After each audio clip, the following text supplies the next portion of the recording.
الداش دايت لو ركزتوا شويه هتلاقوه دايما بيشجع فكرين، فكره الفيجيتيريان دايت ولو انه بيحب اللبن، وفكره الميديترينيان دايت اللي هو دايت البحر المتوسط لانه بيحب قوي المكسرات وبيحب الاسماك. وهتلاقوه برضو شبه دايت اللقيمات اللي هو انا بقسم اليوم لسناكس ووجبات صغيره على مدار اليوم. عشان كده هتلاقوا ان عيانيني لما بيجولي عندهم ضغط او سكر او كوليسترول وبمشيهم على داش دايت بيتحسنوا جدا.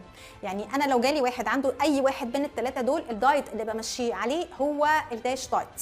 هيقلل لي كوليسترول لان انا بعتمد في الداش دايت على دهون صحيه. هيقلل لي السكر لان انا كميه النشويات اللي باخدها من النشويات المعقده وما باخدش سكر احادي.